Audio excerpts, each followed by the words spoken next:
阿尔迪亚镇。卡伦拉住凯伊的手臂说道：“终于找到你了，快点跟我走吧。”几天后的酒馆里，妮娜突然从身后抱住凯伊，激动地说道：“终于找到你了，请务必来我们家。”凯伊无奈地叹了口气，又是平凡的一天。雷米推着凯伊说道：“喂，去陪我玩吧。”凯伊端着酒杯回应道：“不行，我今天很忙。”雷米瞪大眼睛喊道：“我好不容易才有空，快陪我去玩。”雷米的姐姐凑过来劝道：“好啦，就陪他玩一会嘛。”凯伊无奈地叹气：“为什么是我？事情究竟是怎么变成这样的？要解释这一切，得把时间往回拨一点。”深夜的森林寂静无声，中年男人指着前方喊道：“那边的那个新人，我们要去睡觉了，你给我好好守夜。我们付了大价钱，让你从微服镇把他们运来，这点小事总能办好吧？如果人质敢大喊大叫，就给他们点颜色看看，反正他们也没力气折腾了。”凯伊低头回应道：“是的，先生。”壮汉们转身离去，凯伊独自站在夜色中，到底是怎么回事？为什么会变成这样？我最后的记忆是卷入了一场车祸，还把别人也牵连了进来。难道在那时候我已经死了吗？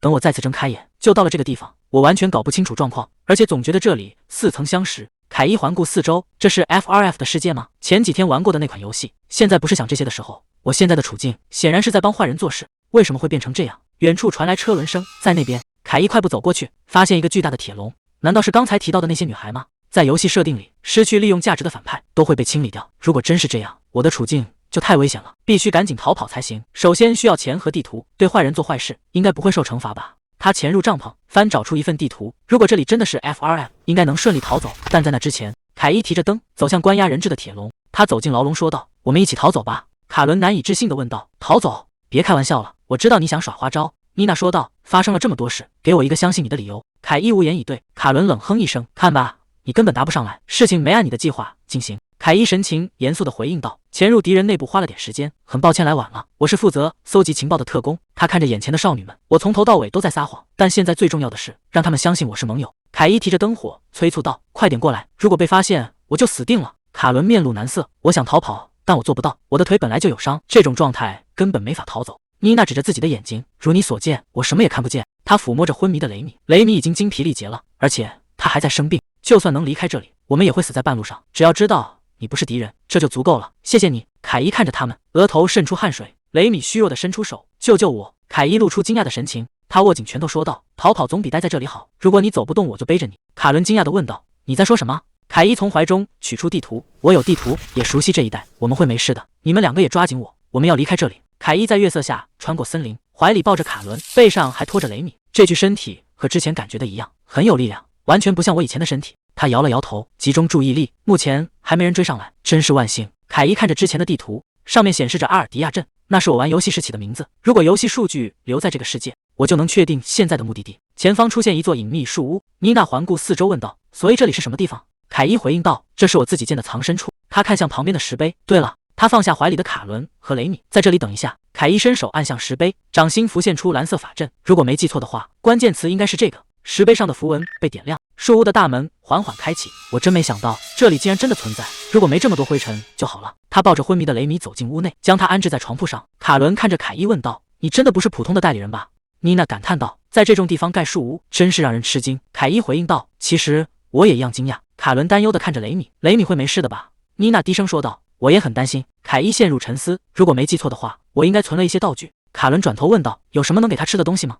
凯伊走向储物柜：“至于吃的。”他打开柜子，看着整齐排列的药水，果然和游戏里的系统一样，这意味着那些东西还在。太好了，凯伊开口说道：“我找到了药，这个应该有效吧？”卡伦看着昏迷的雷米说道：“别在这种时候开玩笑，普通药水救不了这么虚弱的人。”凯伊拿出一瓶紫色药水，这不是普通的药，应该会有用吧？卡伦盯着药水惊呼道：“那个颜色！”凯伊晃了晃手中的药瓶，看起来挺稀有的吧？我不喜欢收集没用的垃圾，毕竟我曾把那款游戏玩到了极致。这种药水能瞬间恢复所有状态，甚至包括剧毒。即便在游戏里，这也是极难合成的稀有品。凯伊看着震惊的两人，看他们的反应，这东西应该能卖个好价钱。还有117瓶，看来以后不用担心钱的问题了。卡伦守在雷米身边：“你到底是什么人？这种级别的宝物绝不是普通代理人能随手拿出来的。”凯伊转过身说道：“为了我们大家都好，你还是别问了。”他将紫色药瓶递给卡伦：“总之，你们两个也用这个吧。我真的不想再背着3个人在外面到处走了。”妮娜有些迟疑地问道：“传说中的万能药真的存在吗？也有我的份吗？”凯伊回应道：“有的。”他将另一瓶药递过去。妮娜紧紧握住药瓶：“我不敢相信。”凯伊看向昏迷的雷米说道：“你坚持得很好，现在把你的这份给你。”他扶起雷米，将药水喂入他口中。雷米身上泛起微光，缓缓睁开双眼。他看着眼前的凯伊说道：“谢谢你。”凯伊站起身：“先休息吧，这种药无法治愈精神疲劳。妮娜睁开双眼，身体散发出微光，卡伦的腿也恢复了正常，他摇摇晃晃的站稳。凯伊摊开手，等把你们安全送回家，我该要什么样的报酬呢？也许我会变得贪心一点。妮娜捂着脸哭泣道：“我能看见了。”卡伦流着泪回应道：“我能自己站起来走路了。”凯伊叹了口气，虽然不知道你们受了多久的折磨，但是还是给你们一点空间吧。第二天，凯伊坐在沙发上问道：“你们是从阿尔迪亚镇被抓来的吗？那里离这儿有2个城镇的距离吧？”他靠在椅背上叹气，看来要花不少时间才能回去。卡伦愤怒地回应道：“去跟你的同伴抱怨这些吧，这全都是他们的错。”凯伊无奈地问道：“难道没人会用传送之类的魔法吗？”卡伦看着手中的地图说道：“如果有人会那种传说级魔法，我们早就逃走了。”凯伊笑着回应道：“哈哈，说的也是。如果我变成了以前玩的那个角色，大概就能使用传送了吧？这个身体的各项数值只是普通的D级到 C 级寻宝者，并没有什么特别出众的地方。”妮娜补充道：“我听说历史上只有1个人能够使用传送魔法。”凯伊点头回应道：“是的，毕竟那是传说中的魔法。比起那个，你们现在感觉怎么样？”妮娜微笑着回应道：“多亏了你，虽然还没完全适应，但我会努力的。”卡伦检查着双腿说道：“我的腿已经好了，真的很感谢你。既然已经介绍过了，别再叫我喂了，我有高贵的名字，卡伦·迪奥·阿尔迪。”妮娜微笑着说道：“我是妮娜·夸里尔·安萨奇。”凯伊指着床上的雷米：“躺在床上的就是雷米吧？”妮娜点头说道：“是的，雷米·特拉利亚·阿尔布莱拉。”凯伊面露难色，这些名字比现实世界要难记太多了。他看向众人说道：“现在的重点是把你们3个送回原本居住的城镇。”卡伦盯着他问道：“就算那些恶棍找来，你也会保护我的对吧？”凯伊避开视线说道：“我无法保证。”卡伦惊愕地问道：“为什么不？”凯伊神情严肃：“无论一个人多强，都没有所谓的绝对保证。游戏知识终究有限，现实战斗会流血，甚至会丢掉性命。我必须随时做好舍弃一切的准备。”他神色凝重地说道：“我们不知道敌人有多少，也不知道他们有多强。如果想让大家都活下来，我们应该尽可能避免战斗。生命只有一次，一旦死去，就彻底结束了。所以我会尽全力去避免发生战斗。”卡伦拿着地图问道：“你有计划吗？”凯伊回应道：“你这么问很难回答。”他摊开地图解释道：“绑架你们的人可能在微服镇监视，那里离这最近，他们会觉得我跟那里有联系，所以我们不往北走，而是向南穿过森林，去下面的定居点。虽然要花钱，但可以让他们派马车来接。”卡伦面露难色地说道：“可是我们身上没多少钱。”凯伊拿出钱袋说道：“我有钱，是从那些坏人手里偷来的，你们尽管拿去用。你们也需要新衣服，我们要表现得慷慨些。那里的人对陌生人很严厉。”妮娜看着他问道：“为什么要这么帮我们？你甚至用了珍贵的万能灵药，而且你最初没说自己是特工。”凯伊支支吾吾地回应道：“没错，我靠当情报员谋生，我真的很不擅长撒谎。”他避开视线，继续说道：“去感谢你们的父母吧，如果不是上面的命令，我才不会费这些劲。”雷米躺在床上睁开眼睛，凯伊尴尬地问道：“雷米，你醒了就说一声。”雷米盯着他回应道：“我醒了。”凯伊无奈地说道：“现在说已经晚了。”他伸了个懒腰。总之我们要完善计划，天黑后你们去河里洗澡，别在白天被人看见。妮娜轻声说道：“我会用净化魔法。”凯伊看向妮娜说道：“让他们2个也用那个吧，我去河里洗洗，我可不能让小孩子照顾。”卡伦说道：“真惊讶你竟然不会用，这对特工来说非常有用。”凯伊回应道：“魔法用得越方便，就越容易被人发现。”卡伦盯着他问道：“你真的不是普通人吧？”妮娜伸出手，柔和的光芒笼罩了卡伦和雷米。凯伊独自来到河边，洗去身上的疲惫。夜色降临，众人围坐在一起。凯伊戴上沉重的头盔，他低声说道：“过来吧，我们出发。”凯伊走在最前方，3名少女紧随其后。1周后，阿尔迪亚镇，莫拉克焦急地喊道：“快把那份紧急报告发出去！”立刻，卫兵站直升体喊道：“明白了。”凯伊看着眼前的城镇，这里看起来挺忙碌的。卡伦走在街道上说道：“那是当然的，毕竟我们平安回来了。”莫拉克快步迎上前说道：“卡伦小姐、妮娜小姐、雷米小姐，看到各位平安无事真是太好了。”卡伦看向身边的凯伊说道：“能安全回来，全都要多亏了他。”莫拉克对着凯伊深深鞠躬：“真的非常感谢您的所作所为，请接受我们最深切的谢意。”他转头看向3位少女：“卡伦小姐、妮娜小姐、雷米小姐，请先在门楼内稍作休息，护送人员马上就到。”妮娜看向凯伊问道：“你接下来打算怎么办？”凯伊指着自己回应道：“我吗？我打算在这个城镇待上一段时间。”卡伦有些急切地说道：“不是那个意思，是问你之后有什么打算。”凯伊露出无奈的笑容：“其实我根本没有任何计划，如果不虚张声势，就没法混过去了。”卡伦诚恳地说道：“你应该和我们一起走，如果不给你一些奖励，我会很没面子。”凯伊摆手回应道：“以后再还我人情吧，我现在没有时间。”妮娜走上前说道：“我们家也想。”凯伊感到一阵倦意，和游戏里不同，我一直紧绷着神经，时刻保持警惕，现在终于感到累了，这具身体需要尽快休息。他对女孩们说道：“你们跟着卫兵的指示，先去另一个房间等待，在真正到家之前都不能掉以轻心。”卡伦回应道：“好吧，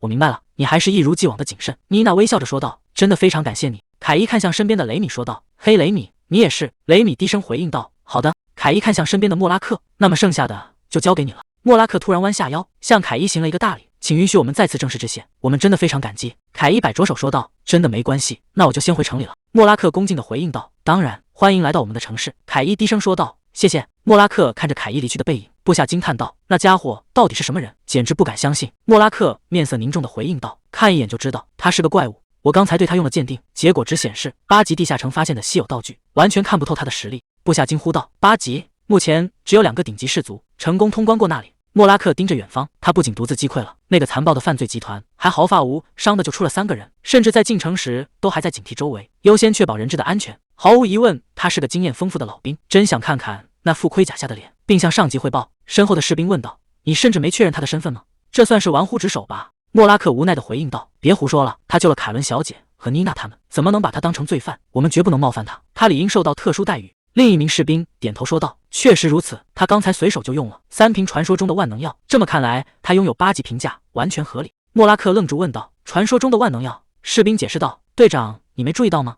他们3人的病全好了。卡伦小姐的腿本来受了伤，刚才却走得很稳。我听他们说，那个人从不拿半成品糊弄人，像给普通东西一样把药交给了他们。他做的事简直疯了。”莫拉克神色严峻地命令道：“听好了，这是紧急情况，立刻把关于他的所有情报汇报给上级和猎人工会，快去办！”卫兵紧张地回应道：“明白，马上就去。”卡伦，公爵家的大小姐，拥有最高等级的贵族血统；妮娜，圣教会创始血脉的继承者；雷米，掌控无数商会组织的首领之女。这3人在城市之外被称为3巨头。他甚至拒绝了任何报酬，尽管他使用的万能药价值足以建造一座城堡，他还是个证明了实力的征服者，持有来自8级地下城稀有道具的男人。莫拉克注视着远方，帝国直属秘密组织成员，也被称为维和部队。维尔塔，这就是阿尔迪亚镇，和游戏里一模一样。凯伊走在街道上，从这里能看到宝藏猎人工会，真想四处逛逛，但体力已经到极限了，而且我不喜欢大家盯着我看的样子。凯伊看向路过的年轻人，问道：“有什么问题吗？”年轻人吓得落荒而逃。如果去中心区，穿盔甲的人应该会多一点。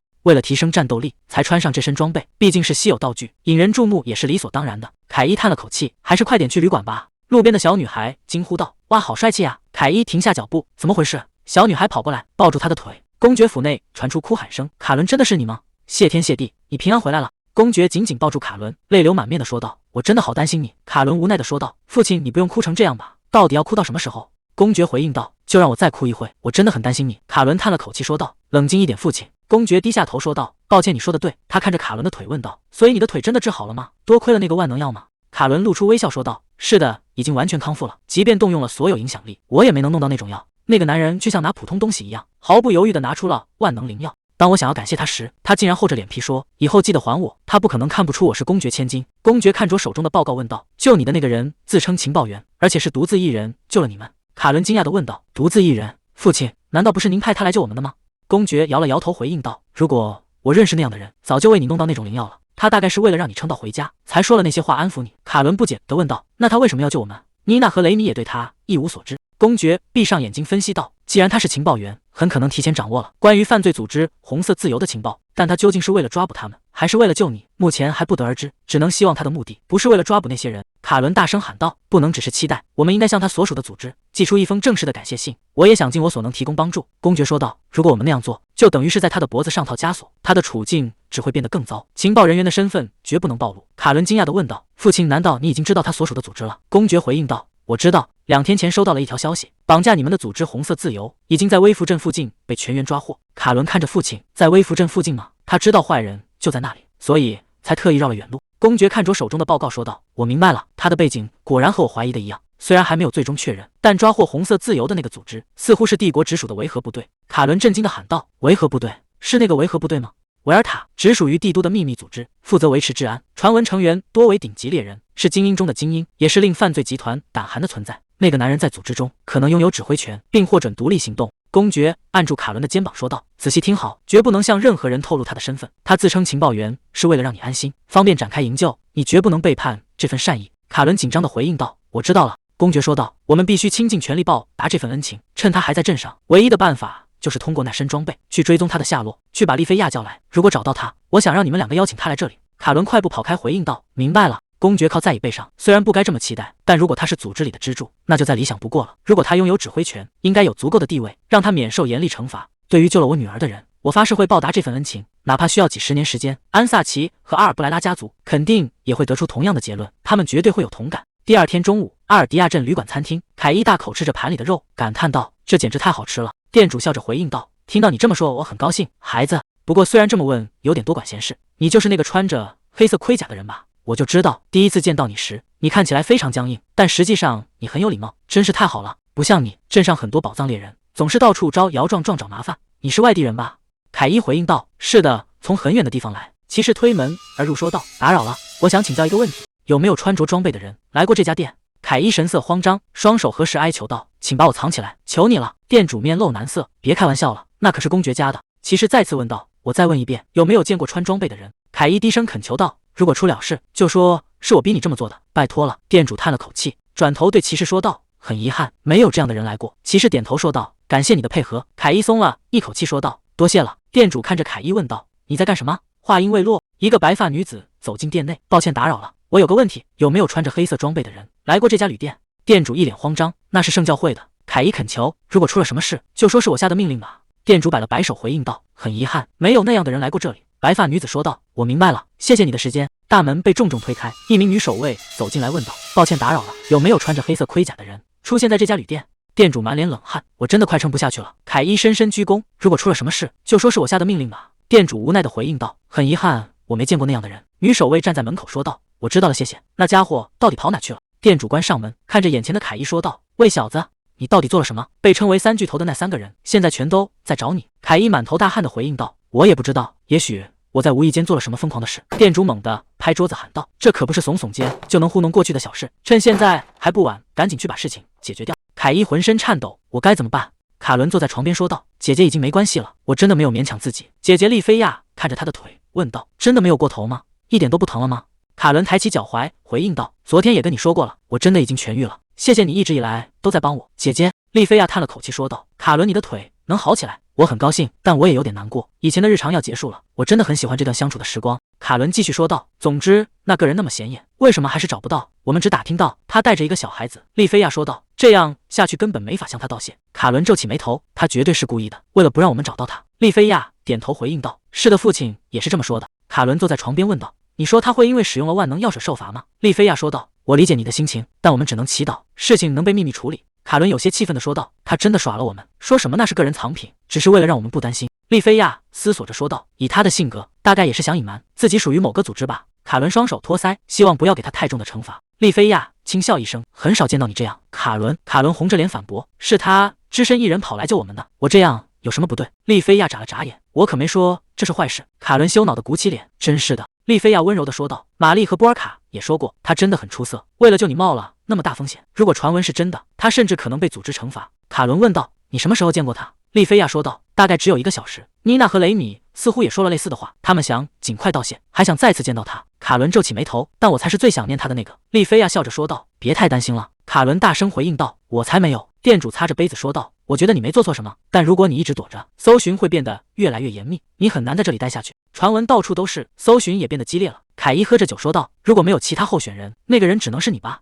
店主盯着他说道：“只有你符合条件。”凯伊流下冷汗：“如果传闻是真的，我到底在看什么样的人？”店主说道：“哪怕是最轻的惩罚，你也会被禁止进入这个城镇。如果那3巨头联手，这种事对他们来说轻而易举，藏着你我也很提心吊胆。给你个建议，千万别换旅馆，现在到处都在转，举报你住处的人能拿到300万雷吉尔奖金。”凯伊猛地拍桌子问道：“300万？那你为什么不卖了我？”店主无奈地回应道：“都藏到这一步了，现在卖掉也太晚了。况且你其实是个大人物吧？你这种行事风格，就像那些不想引人注意却身负重任的大人物。”凯伊尴尬地说道：“我真的不是什么大人物。”店主摆摆手说道：“行了，你还是去城里转转吧，万一发生什么意外，就先好好享受一下。”凯伊点头应道：“也是，这确实是个不错的城镇。”店主挥手告别：“去玩个痛快吧。”凯伊走出大门，就算明天会被赶出城，今天也要尽情享受。他走在街道上，至少在还能享受的时候，尽情享受吧。他抬头看向远处的钟楼，那座钟楼记得以前也在这时候爬过，最后再去一次吧。凯伊走上台阶，表情有些纠结：“入场费还是这么贵，明天开始我可能就会被禁止入内了，贵就贵吧。”他停下脚步，前方出现一个身影，丽菲亚戴着眼罩，穿着黑色礼服，走在前方。他停下脚步，微微侧过头。凯伊愣在原地，他有些局促地说道：“你好。”丽菲亚微微侧头回应道：“玉安。”凯伊沉思着，游戏里有传闻说钟楼里会出现神秘角色，难道就是他吗？他摇了摇头，这不可能是游戏里的角色，我必须先保持警惕。两人并肩站在露台边，丽菲亚看着远处的景色说道：“风景不错吧？我觉得这里很适合清醒头脑。”凯伊望向窗外回应道：“确实如此。”丽菲亚转过头问道：“我能问个问题吗？你为什么来这种地方？”凯伊平静地回应道：“和你一样，为了清醒头脑。”丽菲亚轻笑一声说道：“原来如此，顺便问一下，你认识那个人吗？那个穿着漆黑装备的男人？”凯伊愣在原地，他点头说道：“是啊，他最近确实是热门话题。”丽菲亚看着远方说道：“很多人都在找他，其实我也在找，我很想亲眼见见他。”凯伊疑惑地问道：“难道他做了什么坏事吗？”丽菲亚立刻反驳道：“当然不是，他并不是因为那种事被搜寻的。”凯伊追问道：“那为什么要找他？”远处的卫兵四处张望，那个人到底在哪？丽菲亚低下头说道：“抱歉，这部分是机密。”凯伊看着程振说道：“好吧，这很公平，只要知道他没做坏事，我就放心多了。”丽菲亚看向驶来的马车说道：“抱歉，我的护卫好像到了，也许很快就会有进展了。”他提起裙摆，转身走下台阶。凯伊站在高处望着那个背影，他到底是谁？月色之下，丽菲亚看着眼前的卡伦说道：“哎呀，卡伦，你今天来接我了，谢谢你。”卡伦张开双臂回应道：“那是当然的，如果我们这样出门，说不定就能找到他了。”丽菲亚微微低头说道：“所以在这整件事里，我只是个多余的人吗？”卡伦急忙抓住姐姐的手，两者都很重要，好吗？你一点都不多余，别这样逗我了。丽菲亚轻笑一声说道：“抱歉。”两人坐进马车，丽菲亚摘下眼罩说道：“不过戴着这个面具真的很尴尬。即便如此，你能来接我，我还是很高兴。对了，刚才我在钟楼那边第一次遇到了一个人。”卡伦皱起眉头回应道：“听起来超级可疑，也许他们听到了关于你的传闻，所以才过来打探消息。”丽菲亚摇了摇头说道：“起初我也很警惕，但我们交谈之后，我发现并不是那样的。他甚至用平时不会用的方式跟我说话，那真是一段特别的时光。为了以防万一，我也问了他关于那个漆黑盔甲男人的事，但正如我所料，没能得到任何信息，我们甚至一点进展都没有。”卡伦说道：“父亲说他可能已经离开这城镇了，如果是那样，守卫应该会通知我们才对。”丽菲亚思索着，不过那个人确实说了一些听起来很有深意的话。卡伦急切地问道：“姐姐，我能问件事吗？那是什么样的人？”丽菲亚回忆着说道：“一个非常有魅力的男人，眼角有伤疤，气质很冷静。”卡伦猛地站起身问道：“那道伤疤是不是在左边？”丽菲亚点头回应道：“确实是在左边。”卡伦推开窗户喊道：“现在马上回钟楼去。”丽菲亚看着卡伦问道：“你真的确定吗？”卡伦肯定地回应道：“没错，他的左眼也有一道伤疤，所以肯定是他。”卡伦解释道：“这是我和父亲之间的秘密，知道他长相的人越多，他的工作就越难开展。”丽菲亚问道：“为什么不早点告诉我？”马车缓缓停稳，卡伦气喘吁吁地跑上露台，环顾四周，他已经走了。阿尔迪亚镇寻宝猎人工会，加拉格看着桌上的情报，为什么完全没有他的猎人情报？信息封锁竟然严密到这种程度。他翻开守卫送来的报告，3天前一个穿着漆黑铠甲的男人进入了这个城镇，极有可能是维尔塔的成员。那个男人单枪匹马救出了3大家族的女儿，还抓获了红色自由的所有成员。虽然不知道绑架情报是如何泄露的，但攻击帝国直辖城镇等同于攻击帝国本身。维尔塔被部署到这里，确实完全说得通。越是深入调查，这个理论就越有说服力。加拉格拍着桌子命令道：“禁止任何人接触盔甲男人。我告诉过所有猎人，要在城里制造偶遇，结果他们先接触了。盔甲男人甚至把那个孩子抱在了怀里。”路过的女人抱住孩子，对凯伊说道：“非常抱歉，我女儿给你添麻烦了。”凯伊摆手回应道：“没关系。”加拉格坐在办公桌前：“我很感激你救了孩子，但如果任务结束了，就请你赶紧回王都吧。”房门被猛地推开，职员冲进来喊道：“加拉格会长，出大事了！”加拉格被吓了一跳，职员气喘吁吁地说道：“那个疑似的人，盔甲男人，刚刚进工会了。”加拉格拍桌站起：“什么？饶了我吧！”工会大门敞开，凯伊迈步走进大厅，停在柜台前。加拉格走出办公室，开口说道：“欢迎来到宝藏猎人工会阿尔迪亚分部。”旁观的职员小声议论：“会长什么时候说话变得这么礼貌了？”加拉格看着眼前的几人，真是太可笑了。你们这些小鬼根本不知道发生了什么。他强压下怒火问道：“那么今天是什么风把你吹来了？”凯伊语气平淡地回应道：“只是随便看看。”加拉格愣住，随便看看这种借口也太敷衍了。既然要侦查，好歹编个像样点的谎话。凯伊歪着头问道：“我说错什么了吗？”加拉格连忙摆手：“完全没有。”这种态度，难道他已经看穿了我们，所以才懒得继续伪装？这家伙果然非同寻常，这就是所谓的另一个次元吗？我曾梦想加入维尔塔，但无论积累了多少名声，却从未被他们看中。亲眼见到真身，才明白他简直是个怪物。我还远达不到那个层次。加拉格看向凯伊说道：“既然您在到处参观，要顺便看看会长办公室吗？”凯伊回应道：“可以吗？”加拉格走在前面带路：“当然可以，请跟我来。”宗发见势摸着下巴问道：“你们怎么看那个人？”绿发青年摊开手说道：“老实说，他看起来浑身都是破绽，就像在等着谁去挑战他。”女冒险者捂住胸口，身体止不住的颤抖。如果连加拉格会长都对他如此恭敬，如果他真的大闹起来，我们根本无法阻止。宗发见势面色凝重：“我们完全没有胜算。我倒是很好奇，如果他和那位 S 级交手，到底谁会赢？”一个误解引发另一个误解，像连锁反应一样蔓延。凯伊对此一无所知，人们正让他的处境变得越来越荒唐。凯伊离开大门说道：“非常感谢你的帮助。”加拉格挥手回应道：“请务必再来。”凯伊快步走在街上，没想到寻宝者协会竟然是这么恐怖的地方，我再也不想来了。本以为那些搜寻者会在这里找到我，所以才特意换上这身装备，躲到这种不起眼的地方。但为什么大家看我的眼神都像是在看杀人犯一样？在游戏里，分店长的言行举止应该更粗鲁才对，他不该是这种彬彬有礼的角色。为什么我会被当成贵宾对待？不过也算是一次不错的体验。接下来该做什么？穿着这身盔甲，实在没法好好观光。身后传来马车声，卡伦猛地推开车门，大声喊道：“终于找到你了！”他盯着凯伊问道：“是你吗？”凯伊看着马车上的文章，如果没记错，他应该是叫卡伦什么的贵族。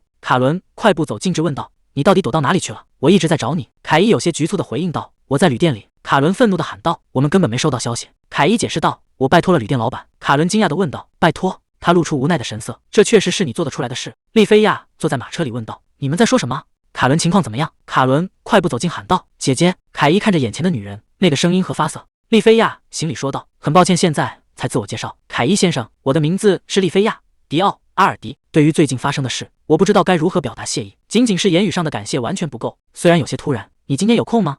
凯伊看着眼前的少女，如果我真的说了，会发生什么？利菲亚微笑着说道：“当然了，为了报答你，我们要直接回公爵府。”凯伊陷入沉思，那我岂不是失去了自由？即便救了公爵的女儿，如果表现得不够礼貌，恐怕还是会被处决吧。卡伦和利菲亚对视一眼，露出意味深长的笑容。卡伦抓住凯伊的手臂说道：“别这么说，快跟我们走吧，至少让我们感谢你。”利菲亚从另一侧贴上来，笑着补充道：“我们甚至为你准备了非常舒适的马车。”凯伊看着这对热情的姐妹，感到一阵恶寒。等等，我感觉就像是被他们拘留了一样。利菲亚优雅的行礼说道：“感谢你接受我们的谢意，这让我们保住了面子。如果参与搜寻的人没有得到应有的回报，会损害我们家族的名誉。”凯伊双臂环抱说道：“好吧，我想也是，但我还是不太明白。”卡伦有些迟疑的开口：“趁这个机会，我想问一件事。”凯伊回应道：“真让人不舒服。”卡伦，你这么正式太奇怪了。卡伦生气的喊道：“真没礼貌。”好啊，那我就这样跟你说话。凯伊摊开手说道：“我更喜欢这样。你想问什么？”卡伦鼓起勇气问道：“我就直说了，关于你救我们的那次，你用了不少传说中的灵药吧？所以你没因此被责备吗？你一直没在镇上露面，是因为那件事引起的麻烦吗？”凯伊回应道：“被责备吗？倒也不是，而且那些本来就是我的。”卡伦担忧地问道：“你真的没关系吗？一个人承担所有，或许我们也能帮上忙。”利菲亚上前一步说道：“至少告诉我们事情的大致经过吧。”凯伊看着眼前的两人，为什么我完全跟不上这段对话？在这种情况下，我要怎么做才能说服他们我没事？他开口说道：“我从未后悔过自己的选择。如果药物能治好你的腿，我会感到非常欣慰。与其担心，我不如尽情享受生活，去做那些以前无法做到的事。我会自己解决剩下的问题。”卡伦与利菲亚愣在原地，利菲亚低下头回应道：“凯伊大人，真的不知该如何感谢您。”凯伊感叹，看来沟通得很顺利。他靠在马车软垫上说道：“对了，我有一个请求想拜托你们。”利菲亚疑惑地问道：“是什么样的请求？”凯伊看着窗外说道：“当我见到你们的父亲，也就是公爵大人的时候，如果我举止粗鲁让他生气，希望你们能出面调解。只要能做到这一点，我就不需要任何药费。”卡伦露出难以置信的神情，大声问道：“你是认真的吗？那可是传说级灵药的价格。”凯伊语气平静地回应道：“我是认真的，我只是个普通人，最害怕的就是权势，没有什么比保命更重要了。”卡伦与利菲亚面面相觑，利菲亚沉思着，就算是为了隐藏身份，这种说法是不是也太敷衍了？卡伦伸出手指说道：“我明白了，不过我觉得无论你表现得多么势利，父亲应该都不会生气。”利菲亚微笑着说道：“我也接受。”凯伊低头回应道：“那就有劳了。”马车在街道上行驶，卡伦问道：“以防万一，我问一下，你打算一直穿着那身盔甲吗？”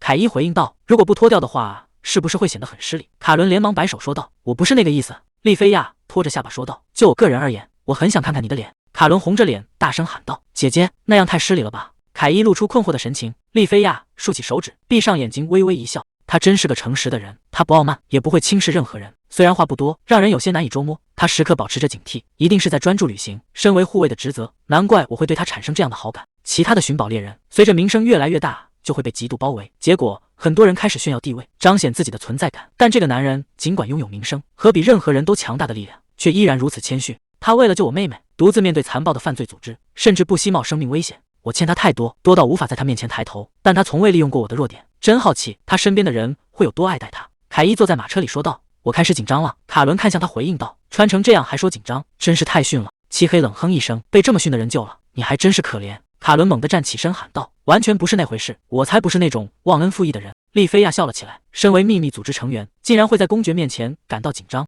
作为公爵之女，卡伦经常要与贵族打交道，由于年龄差距以及对方都在寻找联姻对象，其他贵族从不为卡伦腾出时间。当然他们也有各自不可避免的理由，所以凯伊能这样迁就卡伦，比任何事都让我开心。虽然我也想见凯伊大人，但卡伦想见他的心情更迫切，而且他为了顾及父亲的名誉，才特意坐上马车，甚至对于那瓶传说中的万能药，那是我寻找多年，为了治好卡伦双腿的药水，他竟然只要求我在父亲生气时帮忙调解，就打算把这份恩情一笔勾销，那可是价值连城，甚至能买下一座城堡，治愈任何疾病的稀世珍宝。真的会有这种性格的人吗？我该如何做才能继续留在他身边？丽菲亚看向凯伊问道：“您打算在这座城市待多久？如果你有兴趣住在这里，我可以为您安排住所。”凯伊看着窗外回应道：“这确实是个不错的城市，不过这得看我的心情。”丽菲亚垂下眼帘，他的意思一定是取决于上级的命令吧？只要他采取行动，就能拯救无数生命。凯伊沉默地坐着，手托下巴，陷入沉思。马车缓缓停在公爵府前，两排仆从恭敬候命，欢迎来到阿尔迪公爵岭。凯伊看着眼前的阵仗，这是什么情况？感觉他们像是要对我进行某种可怕的裁决。丽菲亚微笑着说道：“这是我们表达敬意的方式。”凯伊走下马车，你是认真的吗？没必要为我做到这种程度，如果高层为我这种人这么做，会引起麻烦的吧？丽菲亚牵起他的手说道：“这是全员一致的决定，所以完全没有问题。如果有人反对，我们会妥善处理掉的。毕竟没能表现出应有的尊重，才是最严重的事情。”凯伊感到一阵寒意，我明白了，总觉得他口中的妥善处理是指某种恐怖的惩罚。护卫队长看向凯伊：“我们一直期待您的到来。”女仆长行礼说道：“感谢您不远万里前来，老爷和夫人已在房间等候，请让我为您引路。”卡伦挥手说道：“祝你聊得愉快，谢谢你护送我们回府。”凯伊问道：“你们两个呢？”卡伦解释道：“我们要暂时分开了，接下来的重要谈话，我们留在场会很碍事。”丽菲亚说道：“如果可以的话，我们会等在隔壁房间，一旦发生意外，我们会立刻赶过去。”凯伊无奈地说道：“我知道了，看来也没办法。”他递出腰间的长剑：“如果你能帮我拿着这个，我会很感激。”卫兵露出惊讶的表情：“你确定吗？”卡伦走上前说道：“直到进城前你都带着它，这对你很重要吧？没人会觉得你要背叛我们。”凯伊将长剑递到卫兵手上：“你不会随便让人把武器带进城内对吧？以你的立场，对任何人保持警惕是应该的。硬要说的话，我赤手空拳反而更强，并不是没他就不能战斗。”卫兵惊讶地喊道：“什么？”卡伦和侍女们愣在原地。卫兵兴奋地回应道：“那么我们会妥善保管的。”凯伊点头回应道：“是的，这可不是在开玩笑。既然我转生成了与游戏里能力不同的角色，我曾尝试过是否可以使用武器，果然不出所料，不像玩游戏的时候，我无法精准地控制身体。正因如此，比起武器战，我对手甲肉搏战更有信心。交出武器倒不是问题，但是现在已经没法逃跑了。”女仆走上前说道：“请往这边走。”凯伊跟在身后，穿过长廊，只能祈祷一切顺利了。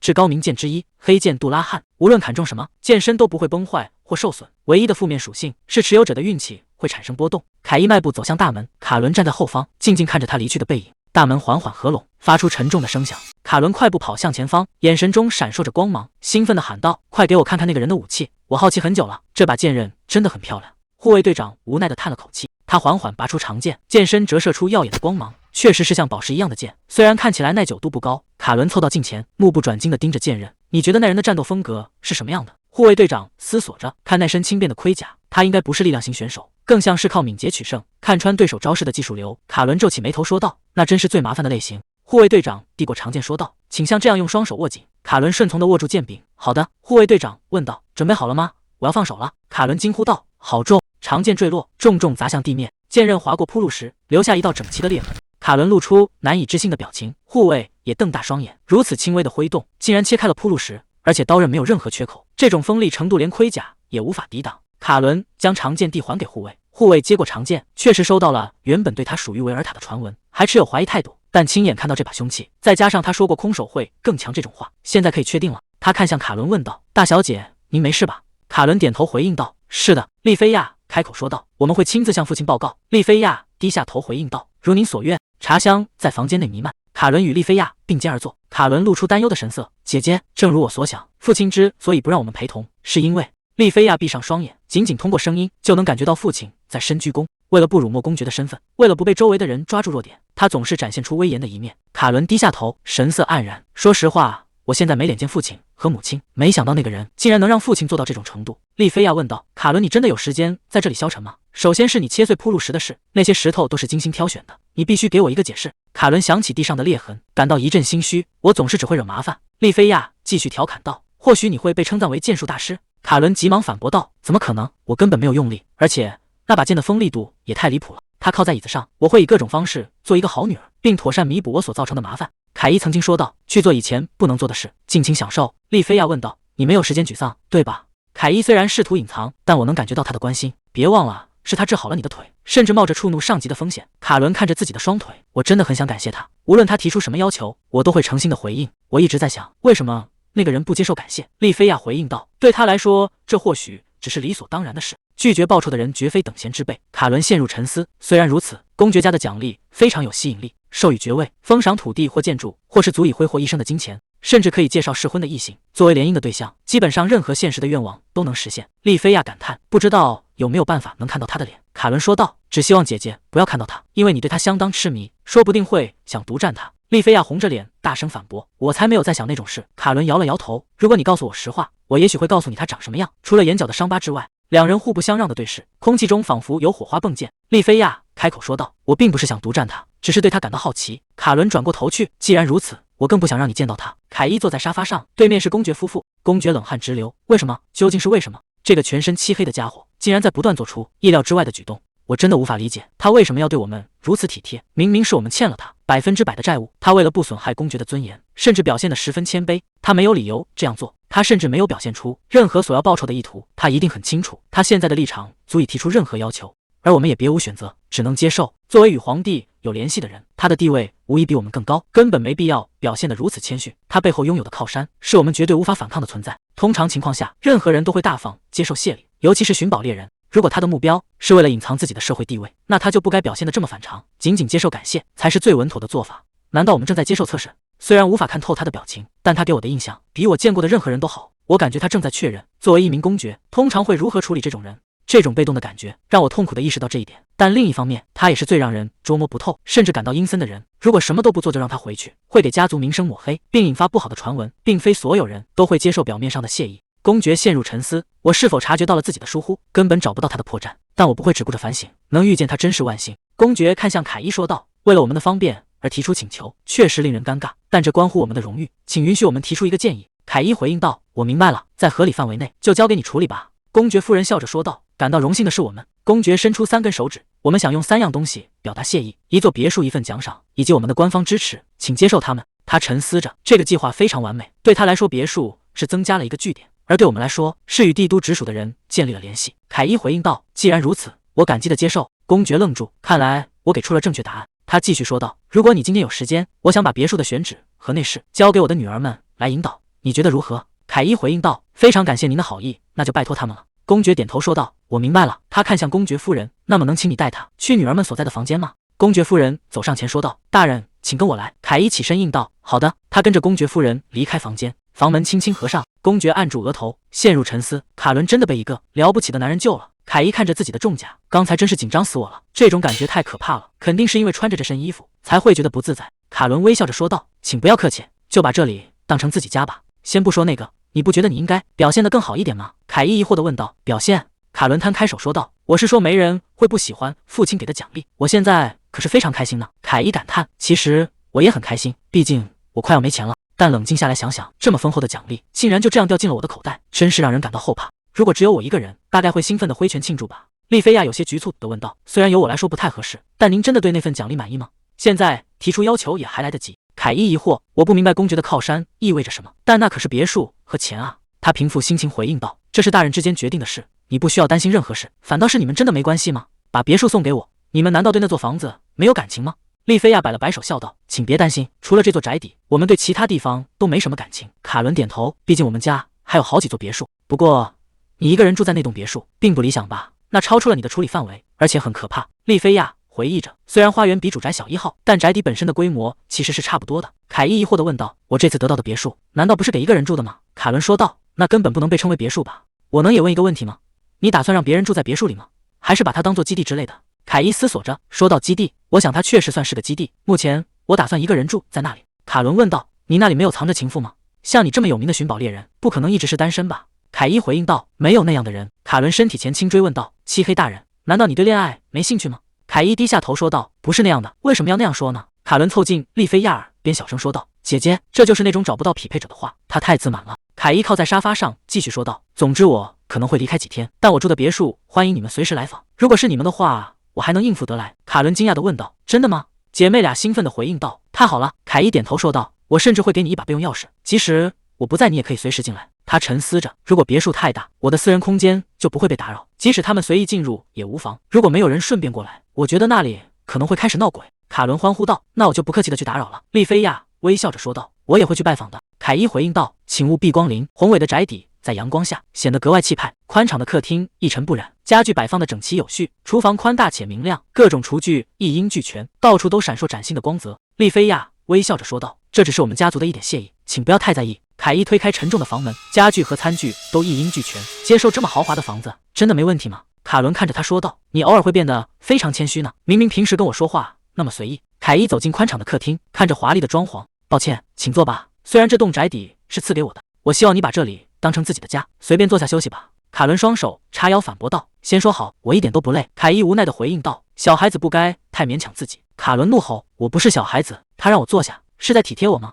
是因为我的腿伤刚痊愈。”漆黑摊开手说道：“我给你用药可不是为了让你乱来，要是传出我强迫公爵千金、过度劳累的传闻，那我可就完蛋了。如果你这么讨厌坐沙发，不如坐到这副坚硬的盔甲上，如何？”在柔软的沙发和坚硬的黑色盔甲之间，任谁都会选择沙发吧，真是完美的解决方案。卡伦直接坐到他腿上，凯伊身体僵住，紧张地问道：“等一下，你这是在做什么？”卡伦满脸通红地回应道：“难道不是你说的吗？”凯伊说道：“那只是在开玩笑，这样坐着很不舒服吧？”卡伦坐在凯伊腿上，屁股好痛，早知道选沙发了。丽菲亚看着卡伦说道：“这对你来说很顺利吧？”卡伦红着脸回应道：“我才没有觉得开心。”丽菲亚掩嘴笑道：“我又没问你开不开心，真是的。”卡伦抬头看向凯伊，话说你为什么还穿着盔甲？这里已经是你家了，你应该穿得舒服点。凯伊回应道：“只是为了以防万一。其实我也想脱掉，但在丽菲亚面前露脸太尴尬了，尤其是在钟楼见过面之后，必须想办法换个话题。”他伸手抚摸卡伦的头，卡伦红着脸大声喊道：“别摸我的头，别再把我当成小孩子了。”凯伊强行按住他说道：“快给我坐到沙发上，否则你的屁股会痛的。”卡伦挣扎着回应道：“不要。”凯伊疑惑：“为什么不要？”他看着两人，就算这样，公爵让你们两个单独相处，胆子也太大了。丽菲亚问道：“你这话是什么意思？”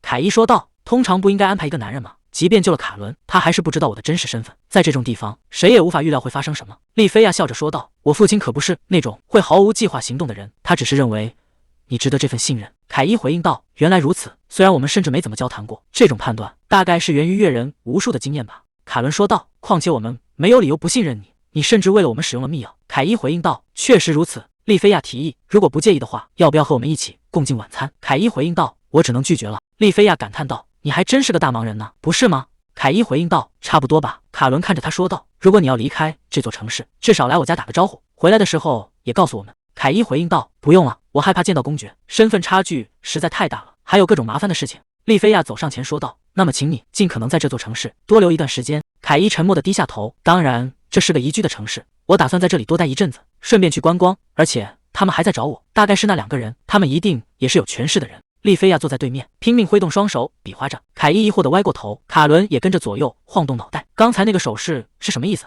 丽菲亚慌张地回应道：“没什么。”卡伦面无表情地说道：“姐姐刚才让我试着摘掉你的头盔。”丽菲亚大声喊道：“卡伦！”他羞恼地说道：“之后要惩罚你。”卡伦哼了一声：“那是姐姐的错。”他抓住凯伊的手臂：“如果是在嫉妒，就直说吧，姐姐。”丽菲亚愣在原地：“嫉妒？怎么可能？”凯伊看着眼前的姐妹：“也许是我的错觉，丽菲亚大人不该做这种事。”卡伦愤怒地质问凯伊：“为什么要那样拒绝姐姐？”凯伊慌忙解释道：“这不是歧视，她长得漂亮，地位又高，而且快成年了，应该已经有恋人了吧？难道不会引起误会吗？”丽菲亚有些局促地回应道：“正如你所说，我确实收到过很多求婚，但我目前还是单身。”凯伊感到有些意外，原来是这样。卡伦叹了口气说道：“每次都是对方主动退缩，他们都迷恋姐姐，却在丢尽脸后没脸再出现了。”凯伊回应道：“听起来真惨，我能理解那些人的感受，在绝世美女面前很难表现得自然。”卡伦继续说道：“姐姐其实很粘人，当她想要靠近某人时，对方反而会因为害羞而选择躲避她。”丽菲亚捂住脸说道：“卡伦，快别说了，真是太丢人了。”凯伊看着怀里的卡伦，明明他自己正坐在我腿上，根本没资格说别人。卡伦拍了拍沙发说道：“试着像这样拍拍沙发。”凯伊问道：“为什么？”卡伦命令道：“叫你做就对了。”凯伊无奈地拍了拍沙发，丽菲亚坐到了他身旁。卡伦摊开手说道：“看到了吗？”丽菲亚眨了眨眼，突然伸出手按住漆黑冰冷的金属手甲。卡伦提议道：“不如就这样继续聊下去吧。”丽菲亚微笑着回应道：“我很乐意。”公爵府邸门前，马车静静停靠。丽菲亚微笑着说道：“今天真是帮了大忙，这是我的荣幸，非常感谢您宝贵的时间。作为最后的谢礼，请收下我们家族的文章，这有点复杂，预计需要3天时间完成。等准备好了，我们会再次亲自拜访，届时也想讨论一下庄园的管理结构。”凯伊回应道：“明白了。”卡伦提起裙摆行礼：“那么在我们再次见面之前，请保重身体。”凯伊挥手叮嘱道：“你也是卡伦，快点回家吧，别让你的父母担心。”马车缓缓驶离，凯伊挥手喊道：“再见。”他看着远去的马车，好吧，终于有机会摘下这头盔了。他脱下沉重的头盔，露出年轻的面孔，感觉好多了。分别之后，马车在林荫道上行驶。丽菲亚靠在车厢里，看向身边的卡伦说道：“时间过得真快，不是吗？”卡伦有些遗憾地说道：“说实话，我想再多待一会儿。”丽菲亚微笑着回应道：“我也是。”卡伦问道：“被那样称赞是美女，感觉很不错吧？而且她直呼你的名字，真是太贴心了。”丽菲亚红着脸低下头：“也许吧。今天和她交谈后，我一直在想，她明明比任何人都有名，却如此宽宏大量，难道不该是这种人才配得上阿尔迪吗？”卡伦小声回应道：“大概吧。姐姐，你想留下的真正原因，是为了增加见到她长相的机会吧？我从没见过你那种举止。”丽菲亚感叹道：“毕竟他是你的救命恩人，而且很有可能他就是我在钟楼遇到的那个人。我真的很想亲眼看看他的长相。”卡伦说道：“别露出那种表情，等回家之后我画给你看吧。”丽菲亚有些尴尬地回应道：“心意我领了，但你的画风太独特，恐怕参考价值不高。”他回头看向窗外，卡伦疑惑地问道：“你在看什么？”远处的凯伊脱下沉重的头盔，露出了年轻的面容，长舒了一口气。丽菲亚愣愣地看着卡伦，看向身旁喊道：“姐姐！”丽菲亚的嘴角微微上扬，说实话，那个男人直到最后都在捉弄我。卡伦露出惊讶的神色，难道真的是你在钟楼遇到的那个人吗？丽菲亚点头，我很确定，他真是个善良的人，即便动用珍贵的灵药会让他受到上级的责罚，他还是这么做了。凯伊看向卡伦说道：“我不后悔自己的选择，如果那样能治好你的腿，那就值得了。比起担心我，我更希望你能像以前一样尽情享受生活。”他这番话仿佛是为了洗去卡伦的愧疚，甚至不愿让他感到亏欠。这就是真正强者的风范吗？或许他在钟楼出现，也是为了防备那些绑架犯，一直暗中守护着大家。如果真是这样，他到底为我们付出了多少？凯伊脱下沉重的头盔说道：“该去洗澡了。”丽菲亚的思绪不断蔓延，脸颊泛起一阵红晕，不显山露水，也不求任何回报，只是一个人默默的努力，守护着所有人。真是个帅气的男人，希望后天能快点到来，我有好多话想对他说。卡伦看着陷入沉思的姐姐，笑着说道：“姐姐，你现在的样子就像个恋爱中的少女。”丽菲亚说道：“既然他是那么在意我的人，我想和他变得更加亲近。如果父亲知道我的想法，会说些什么呢？”他陷入沉思，手指抵住下巴。对父亲来说，那个男人是无法企及的存在，不知道父亲会作何反应。阳光洒在酒馆外的街道上，店主一边整理抹布，一边有些伤感地说道：“想到以后见不到你了，还真是有点难过。你昨晚没回来，我就预感到这一天了。”凯伊切开盘里的肉排，平静地回应道：“我不会再住在这里了，但我还是会来吃饭的，就像现在这样。”店主看着他大口咀嚼，笑着问道：“你就那么喜欢这里的饭吗？”凯伊咽下食物说道：“这里的饭菜非常好吃。”店主开心地笑起来：“听到你这么说，真有意义，我会一直等着你来的。”凯伊点了点头：“我很感激。”店主靠在柜台边问道：“那你接下来打算住哪？如果是住旅馆，我倒是能推荐几个地方。”凯伊插起一块肉说道：“我买了一间房子，打算在那里住一段时间。”店主愣在原地，惊讶地问道：“等等，你买房了？你在开玩笑吧？”凯伊坐在柜台前，一边用餐一边说道：“我一直在拒绝，但公爵还是把它给了我。他们为了感谢我，似乎找遍了所有地方，真是费了不少心。”店主无奈地回应道：“没开玩笑，你要知道，公爵送你别墅是件大事。”凯伊说道：“确实挺大的。”店主没好气地说道：“我不是那个意思，你应该知道吧？别墅的数量是他们权力的象征，甚至无法想象那代表着什么。公爵认为与你建立联系，比维持那个象征更有利。”凯伊沉默地听着，店主问道：“你到底是什么人？”凯伊摊开手说道：“我只是个普通人。”他拿出一个沉重的钱袋放在桌上，差点忘了把这个给你，感谢你这段时间的照顾。店主看着钱袋问道：“这是什么？听起来里面全是钱。”凯伊推过钱袋说道：“是现金，你收留我并给我建议，真的帮了大忙。”店主摆了摆手：“我真不想收你的钱，这太让人害怕了。”凯伊无奈地说道：“这没什么好怕的，我天生吝啬，但这次让你经历这种疯狂的事，我心里也很过意不去。”店主疑惑地问道：“疯狂的事？”凯伊说道：“我是指帮我瞒着公爵那些人，我当时一直紧张的要命。”店主说道：“即便如此，我也想尽力招待好我的客人。”凯伊微笑着说道：“我很庆幸住进了这家旅馆。”店主得意地问道：“很酷吧？”凯伊点头回应道：“我想是的。”店主突然有些局促地说道：“那是开玩笑的，这样真让人难为情。你应该否定我，或者感到尴尬才对。”凯伊戴上头盔，店主笑着说道：“记得再来啊。”凯伊回应道：“我一定会再来的。”他转身离开酒馆。店主拿起钱袋，确认四下无人后，打开了绳结。他在开玩笑吗？袋子里装满了金币，闪烁着耀眼的光芒，怎么能随手给这么多钱？普通人根本做不到。他还自称吝啬。三大势力之一，圣教会。妮娜捏住玛丽的脸说道：“嘿，别翘二郎腿，会毁了你漂亮的脸蛋。”玛丽含糊地回应道：“别碰我的脸。”妮娜看着眼前的姐姐，原来你真正长这样啊！曾是盲人的妮娜因万能药剂恢复了视力。玛丽问道：“你以为我是谁？这个桥段我们要演几次？”妮娜平静地回应道：“我想这是第7次了。”玛丽盯着她问道：“所以你是故意的吧？”妮娜转过头说道：“完全没有，姐姐，你说话太粗鲁了，而且别翘二郎腿，会毁了你漂亮的形象。”玛丽靠在椅子上，这样放松一下也没关系吧？要是被家里以外的人看到，确实会有点糟糕。不过必要的时候，我也能演得像模像样。她挺直脊背，摆出端庄的姿态说道：“看到了吗？”妮娜盯着姐姐，玛丽闭上眼，别那样看着我。自从你恢复视力后，变得越来越一板一眼了。妮娜说道：“我只是在说该说的话，你所谓的偶尔，可是每天都在发生。玛丽反驳道：“才不是每天。”妮娜肯定的说道：“绝对就是每天。”玛丽叹了口气，自从她能看见之后，比谁都开朗，每天都过得很开心。无论是今天还是过去的这2天，我们从未见过她这样。玛丽看着妮娜，那个叫凯伊的家伙确实做了很帅气的事，他独自救了妮娜，还免费使用了万能药，而且一次就用了3瓶。妮娜握住胸前的吊坠说道：“我知道她的长相和内心都很完美，完全是姐姐会喜欢的类型。”玛丽笑着回应道：“所以也是你喜欢的类型吧？”妮娜有些局促地说道：“我才刚恢复视力，还没有什么审美偏好。”玛丽拖着脸颊说道：“那可未必。总之你还小，不该把凯伊当成目标。如果他能免费提供灵药，那他绝对就是维尔塔，那你会有成百上千个情敌。”妮娜红着脸反驳道：“正因为我的年龄，我可能还有机会。”玛丽打趣道：“看看是谁燃起来了。”一名修女推门走入说道：“玛丽大人，妮娜大人，请现在接手你们的职务。”玛丽微笑着回应道：“好的，交给我们吧。”她转头看向妹妹：“我们走吧。”妮娜愣了一下，回答道：“好的，姐姐。”虔诚奉献的安萨奇姐妹妮娜与玛丽，她们正满心期待着与凯伊再次相见的那天。凯伊伫立在光影中，沉默地等待着命运的交汇。3天后，玛丽瘫坐在长椅上，疲惫地说道：“累死我了。”丽菲亚走近说道：“看吧，你又在偷懒了。”玛丽吓了一跳，连忙回应道：“是丽菲亚吗？我不是在偷懒，只是在休息。好久不见，你今天应该没有访问这里的日程吧？而且不按规矩，是不能随便进后花园的。”丽菲亚不好意思地说道：“抱歉。”玛丽说道：“总之先坐下吧。”2人并排坐在长椅上，笑了起来。玛丽看着丽菲亚问道：“卡伦没和你在一起吗？你是一个人来的？”丽菲亚回应道：“他在外面和妮娜聊天，妮娜正在打扫院子。”玛丽点头说道：“原来如此，你们再次出现在这里，说明公爵府已经好好向他道过谢了吧？”丽菲亚坐在长椅上说道：“我刚才把父亲的信亲手交给了你的父母，接下来轮到你们了。”玛丽叹了口气，终于要见面了。我妹妹每天都吵着想要见到他，她真的很喜欢他。丽菲亚无奈地说道：“卡伦总是问我，姐姐今天也要去别墅吗？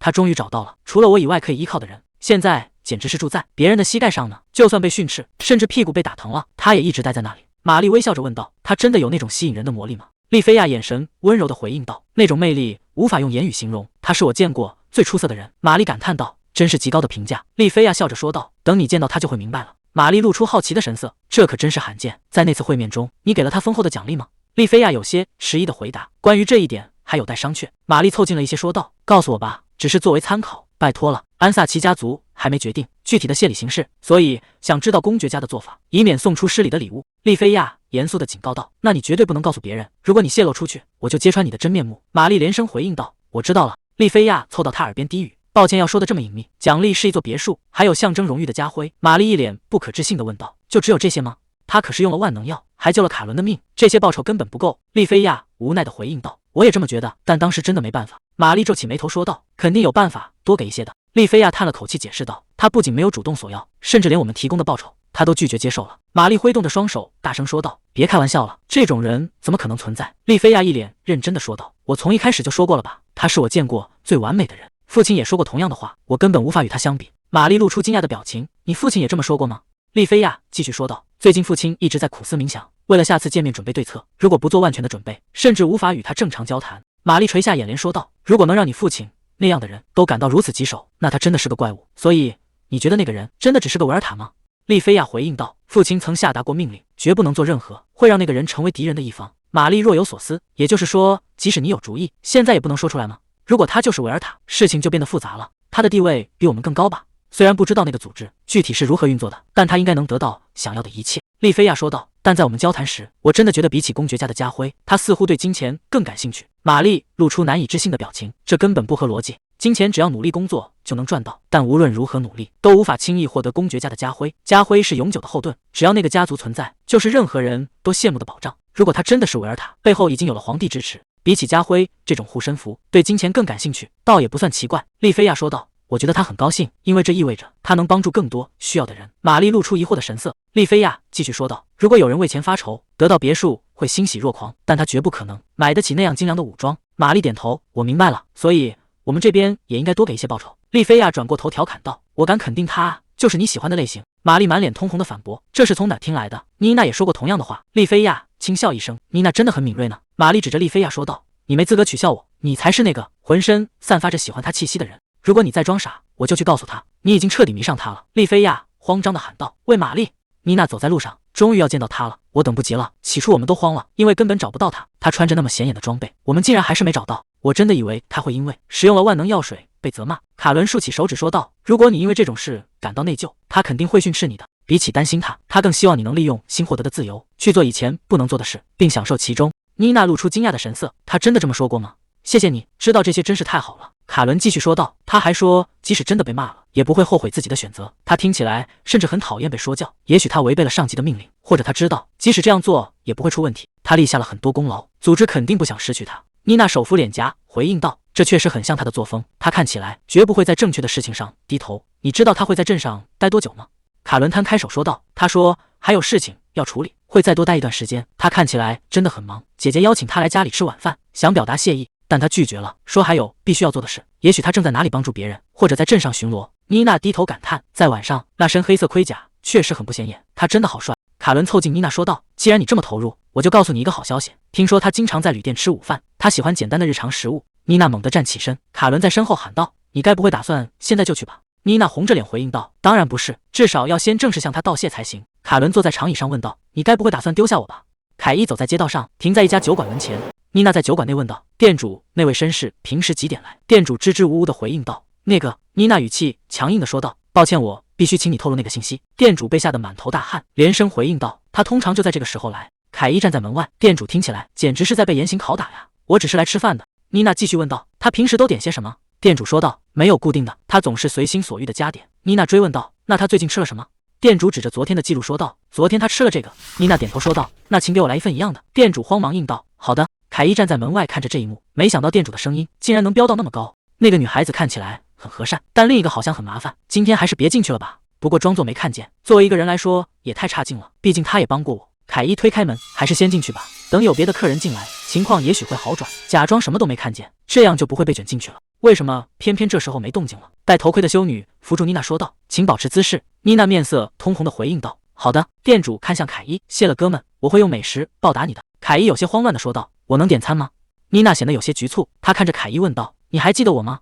凯伊回应道，当然，很高兴看到你平安无事。妮娜握紧胸前的吊坠说道，我也很高兴看到你身体健康。凯伊看向躲在门后的店主，护卫先生，我知道你有身份和立场要考虑，但由于是我要求店主保持安静，所以请对他刚才的行为网开一面吧。妮娜的护卫鞠躬说道，我深表歉意，刚才是我失礼了。店主连连摆手回应道，请千万别在意，倒要感谢您的宽宏大量。凯伊看着妮娜说道，你看起来和那时候完全不同，连衣服也换了，我起初都没认出你。妮娜展示着修女服问道，这身适合我吗？凯伊回应道，等你再长大一些，会更适合你的。妮娜开心的笑道，非常感谢。凯伊看着她的袖口说道，不过我真没想到你竟然是圣教会的人。妮娜面带微笑，凯伊指着自己的眼睛问道，从那以后你的视力怎么样了？妮娜凑到面前大声说道，多亏了你，现在非常完美。凯伊看着充满活力的少女，看来是真的没问题了，真是太好了。妮娜低下头轻声说道，我现在比任何人都过得开心，以前有好几年时间我都看不清家人的脸。凯伊无奈地回应道，别突然说这么沉重的话呀。妮娜红着脸道歉，对不起。凯伊叮嘱道，总之先抬起头来，从今往后你就尽管去享受生活吧，否则我给你用药就没意义了。妮娜微笑着回应道，好的，我会努力的。店主端上餐盘说道，让您久等了。妮娜看着眼前的食物说道，谢谢，分量真的很多，大份通常是给成年人吃的，我想和你吃一样的东西，这就是我今天来的原因。凯伊若有所思地说道，原来你也会有这种心情啊。妮娜点头回应道，是的。凯伊继续说道，如果你吃不完，我和你的保镖会帮你解决的。妮娜微笑着说道，谢谢你。凯伊问道，你出来的活动时间是有限制的吧？刚做好的饭菜放凉了就太可惜了。妮娜合起双手说道，那我就开动了。她露出惊喜的神色说道，真的很好吃。凯伊得意地张开手，对吧？这里的食物很棒的。店主重重地放下木桶，没好气地问道，你为什么一副很自豪的样子？凯伊抱怨道，为什么只有我的菜摆盘这么粗糙？今天就放过你吧，毕竟你刚才魂都快吓飞了。妮娜笑道，你和店主的关系看起来真的很亲近呢。凯伊双手合十说道，我们的关系还算不错吧。店主一脸无奈地回应道，你从没提过你的背景，或者你到底是谁？如果早知道我会和你保持距离的，和这么神秘的人打交道真的很辛苦。凯伊突然意识到失言，他看向妮娜的护卫，护卫先生，这次能不能当做没听见？护卫说道，只要妮娜大人不生气，我可以当做没发生过。妮娜笑着说道，我不会生气的。店主流着冷汗说道，请饶了我吧。凯伊看着店主僵硬的样子，真的很有趣。店主反驳道，这才是正常人的反应，你才是那个怪胎。妮娜看向凯伊说道，我有件事想问你，我在外面的时间有限，所以希望能定个时间让我正式拜访并向你致谢。